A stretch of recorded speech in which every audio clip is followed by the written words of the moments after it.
but you've got to do me a favor and take her out. $50. Yeah, I'll lend you my car. I mean, anything to get Henrietta off my back. Will you do it?" Jasper, looking from the $50 bill to Kira, then back to the money, felt a familiar internal struggle. His Fox-gate persona warred with a sudden, very real, male instinct.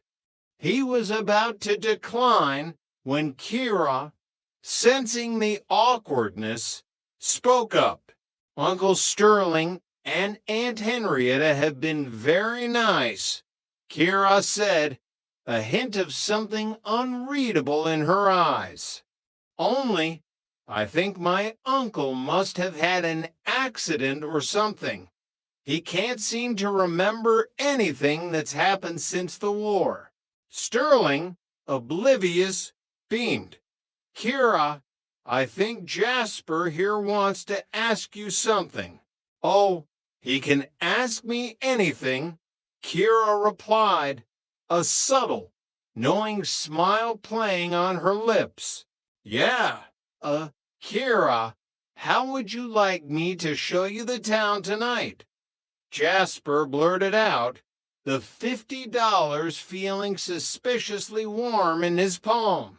"Oh, I'd love it," Kira exclaimed, her smile broadening. "Okay, let's go. See ya," Jasper said, grabbing his jacket. "Wait a minute. What about the party?" Jost protested. "Just take the dinner out of the stove in 20 minutes. Jasper called back, already halfway out the door. "I'll be back in time for the party. Bye-bye." Bye, Cece and Jost shouted, their faces a mixture of confusion and betrayal. Sterling, triumphant, added, "Don't be late." Later that evening, as Jost and Cece sat amidst the remnants of a rather sad birthday celebration, the happy birthday, Jake Cake looking forlorn, their anger simmered. "I mean, Jasper's really a nice person," Cece mused, trying to be charitable. "Nice, Fink," Jost retorted, taking a swig of beer. "Cheers." "Cheers," Cece echoed, then, with a mischievous glint, took Jasper's hat from the coat rack and stomped on it. "That isn't a nice thing to do to Jasper's hat." "You're right," Joe said, a faint smile. "I should have waited till his head was in it." "I don't understand," Cece fretted. "He said he'd be back in time. Something must have happened to him." "Someone happened to him," Jost corrected darkly. "Someone with big blue eyes and big, well, you know." Okay, Cece conceded. "You know, Jost, there was something about that Kira that I didn't like." "She is a very beautiful girl," Jost pointed out. "That was it?" Cece exclaimed. "Do you think Jasper noticed?" "Noticed?" Jost scoffed. "He notices anything female. I think his head is built on a swivel. You know what the trouble is. We're jealous." "Jealous? Of Jasper?" Cece protested. "I'm not jealous. I'm mad. Mad that he stood us up on my birthday." "No, we don't own him, Jost," Cece reminded her. "Remember, he's just a third of the rent." "Yeah," Jost grumbled. "And a great cook, and a watchdog. Then he should be here watching me blow out my candle." Cece whined.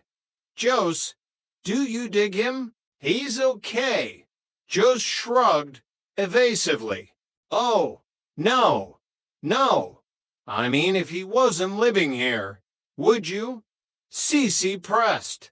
Would I what? Joe's challenged. You know, Cece said, wiggling her eyebrows.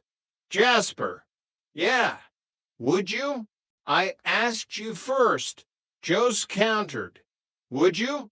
No, Cece said, then quickly added, oh, not unless he asked me to. Well, you know me. Jose, I just hate to be rude. You're right anyway. Joe sighed. We don't own him. He's got his own life to lead. And let's just cut that cake and let's hope his leg heals very quickly. His leg? Cece asked, confused. Yeah, Joe said, picking up a knife. The one I'm going to break. Downstairs, the Finchley Finch apartment was shrouded in a tense silence, broken only by Sterling's incessant pacing. Sterling, will you stop that pacing and come to bed? Henrietta's voice, muffled by a pillow, floated from the bedroom. I'm not sleepy. That's the best time to come to bed. Henrietta mumbled back. Henrietta, I'm worried. It's almost midnight. My niece isn't back yet. Sterling wrung his hands. Well, she's probably having a good time, Henrietta said, stifling a yawn. That's what you wanted, isn't it? It's not that, Sterling said, his voice laced with genuine concern. My car's been overheating, and I just don't want him to go too far. You don't have to worry, Sterling, Henrietta said, a knowing tone in her voice. She's with Jasper. Remember, you know, you're right, Sterling said, pausing. How far can they go? Wait a minute. I just had a thought. Well, there's a first time for everything, Henrietta said, dryly. Henrietta, Sterling said, his voice dropping to a conspiratorial whisper.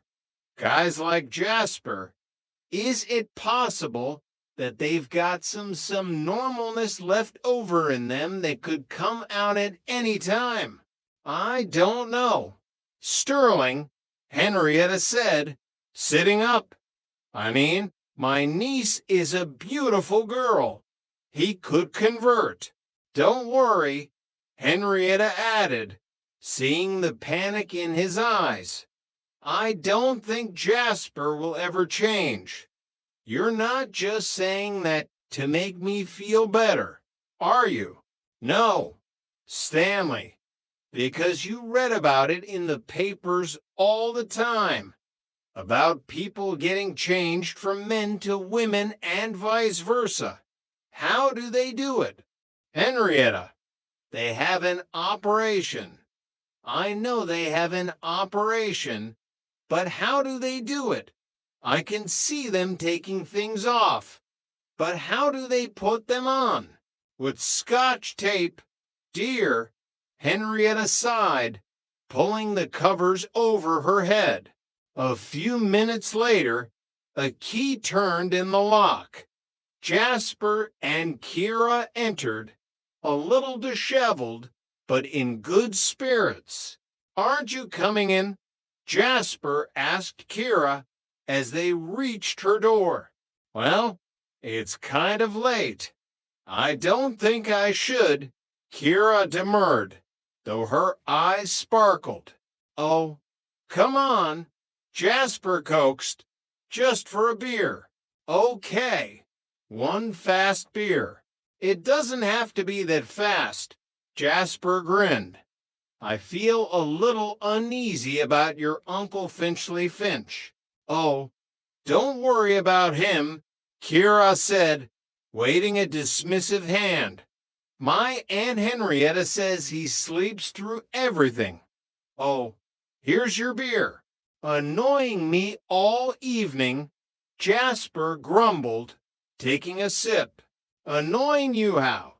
Kira challenged, a playful glint in her eyes.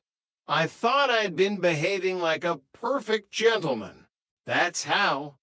Jasper exclaimed. I mean, there we were, stuck on the freeway for hours, and the only thing you fiddled with was the radiator. I fixed it, didn't I? Kira laughed. You sure don't act like a man who's been living with two women. Well, every man's entitled